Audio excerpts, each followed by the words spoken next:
Good evening. This is the Elliott wave update for the NASDAQ 100 from Monday, April 4th, 2022. Very strong rally picked up again today in the NASDAQ, in fact, across the board and all the markets. Eventually, the Dow and the Russell were laggards in the effort, but did eventually end up on the day. Now, I have a few things to unpack, so let's kind of dive right into what's going on. The count remains the same for right now, and here we are on the daily chart, and you can see I still have the 5 of the 5 of the 5 marked at that 16,768 level. From there, I have intermediate wave 1, and we're working through intermediate wave 2. Now, I had placed the A wave here, and as I discussed on last night's update, that we were looking for the B wave, and that we may have seen the bottom of the B wave, and that we had the possibility that we could rally up, maybe to 15,050 to 15,100 in that area. It went right through that. So it went a little bit too far for my taste, but not really breaking any areas that would negate it and suggest something different. So first thing out of the gate, we just take this down to that hourly chart so we can take a closer peek.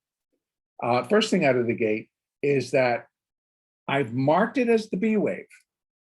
Okay, so the decline that we had last 2 days in the expiration low, and then they rallied it up, but that low that we did on last Friday could be the finishing point for the minor B wave, which would put us in minor C up. But before we do that, we have to consider that this could be A of B, B of B, and we drop back down to those levels that I had been discussing previously, and it went as low as like 13,800 something. And those all still remain in the picture. But now that this is a little bit different, I can add some real quick and then I'll take them off. So what I'll do is I'll just throw some fibs, like, come on, fib extensions, and we'll put it right there. And then put it up here. So even here, and this is very rough. So even here, we're looking at 1.618. We could have the possibility of 14,290.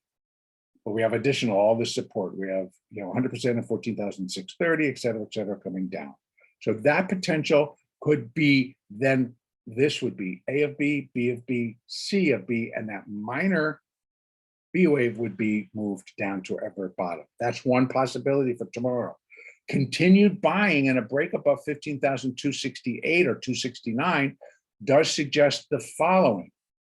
So I'm going to get rid of this. Remove. No. Undo that one. Yeah. And if it breaks above that level, then we are likely, back out to the daily so I can show it, we would then mark B wave as it is. That would be the whole B wave, and we're in wave C up. Now, if that's the case, and it is an intermediate wave 2, then we have these Fibonacci's that come into play for wave C. And it would keep it as an intermediate second wave because we're not breaking any of the rules, which is that wave 2 cannot overlap the starting point of wave 1. It cannot exceed it. So A, B, and that C wave can get up to 618. So it would be, wave C would be equal to 62% of the length of wave A. That's 16,162. 70.5% of A, 16,365. 78.6, which is pretty much top side, 16,553. That still keeps it below. We're getting close, but we're not breaking the rules. And I still would be expecting a very nasty downturn, C wave, wave 3, whatever we want to call it. They're going to be the same, and it's going to be not a good picture. Now, here's one more possibility of what's happening. And if this rally just continues to chug and adds another 300 tomorrow and 300 on Wednesday, et cetera, which we've seen, the reason that they're taking it up is who cares at this point? Because the situations that have been previously presented by me and others remains. Interest rates are going to go up. Inflation is real. Now, whatever they're thinking here, whatever their reasons are, that's fine. But I believe it doesn't resolve to the upside. I believe eventually it resolves with a very nasty decline. So I'm not sure what their reasons are. So in any case, we can trade it. That's my other point. This is all very tradable, whether you're an options trader, whether you're a futures trader, whether you're a swing position or day trader, there is plenty to do. There's a lot of premium, and the premium will remain in the calls. And so as an option trader, there's plenty of trades to do. On the way up, you can have targets. We just gave 3, but now we're going to get that signal. The signal would be a break above 15,263. If it, or excuse me, 15,269. If it does that, okay, we should start heading up for these levels because wave C will take us there. Now, one more scenario. This, instead of being intermediate wave 1, can be intermediate wave A. And initially, at one time, I had that there. It remains as an alternate view. And that would be this is A, B, and this is the C wave, and this is wave A, intermediate wave A. Now, if that is the case, we'll get that confirmation. Unfortunately, the market would have to break above 16,768. And that would suggest this is the B wave, and it's turning into an irregular B wave. And what that does suggest, we're going to a new high. And if that's the case, here's your first level, 17,051. Now, what it also means is like we have the points where we will know other people are going to start taking different positions because the market is telling you. So you're not missing anything, you're just not participating. There will be plenty to do. But if we get that type of a move and it goes above here, then this becomes the zone. So look at those numbers, 17,600, 17,940. Now, I don't even want to dream of what possibly could drive it up there and still be sold as this is the best thing since sliced bread. We are okay. Economy roaring forward. Interest rates solid, no problem. You know, debt levels are not as high as you think, folks. No, everything's been returned to normalization. It's not there. And I don't suspect they're going to get it there in the next month. So whatever is going on, we have to trade it. So that's my other point. The opportunities cannot be left on the table. There's going to be so much opportunities to make a ton of money. Why leave it to somebody else when we can do it ourselves? Okay. Stepping down off of that soapbox, the final would be, the first one is like to go where if it breaks above 15,269, now we've got a different picture.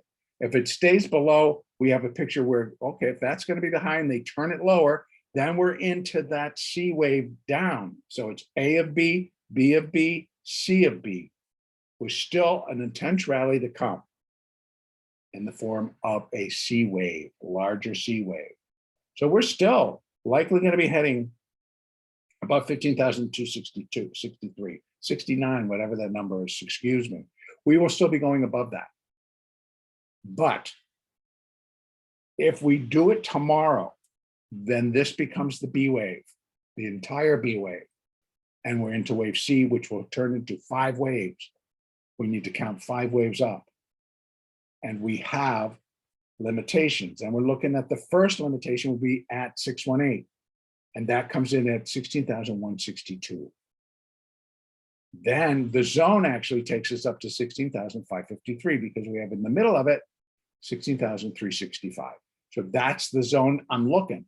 And if it goes above this level, which is 16,768, then we're likely still in a corrective bounce that can go to new highs that would still be considered corrective. The highs would still remain there. And that would be, this is intermediate A, and this turns into an intermediate B wave as part of a larger primary A wave. So the resolution of that is that, and I'm telling you, nasty decline, crash light, get out of the way, everybody's going to get their heads chopped off. Because the reality is, unless this all magically changes, the market is not just going to keep going. But it will be tradable. I just will not fall in love with it, nor will I listen to any particular reasons as to why. I don't really care. Let's just trade. Let's just make the money that's going to be available and trade and not care about the who, what, where, when, or why. We have limitations. We know levels. We have these. We've worked them out. Continue to work using the Fibonacci. Continue to work with the Elliott. Look at all of your potential. Look at all of the possibilities. As I just laid out 3 that could happen tomorrow. And if we see these levels break, then it moves it to the next view, that next scenario that I presented. Downside, I believe, remains limited for right now. The way they came in today kind of let us know. Unless it's a one-off thing, and tomorrow they take it down as much as they brought it up today, and then some, we can't get too excited because it just could be the finishing of an internal move, and then we still get the run up. All right, I'm going to leave it there. You got your 3 different scenarios. We have the break points. Downside right now could get hairy. So, we could see 200-300 points down or more. But I think it's just an interim like we had for the last 2 days of last week. It's just down and then buyers come back. That would be my take. It would need to break really below 13,823, really way down in here before we'd start to look like, oh, that was the whole thing. That was it. And now we're just resuming. But again, remember, I do believe that one would be news generated. Something is going to tip that scale where nobody wants to buy. So it has to be, I believe, some type of news. Okay, leaving it there. Our next update will be on Tuesday, April the 5th.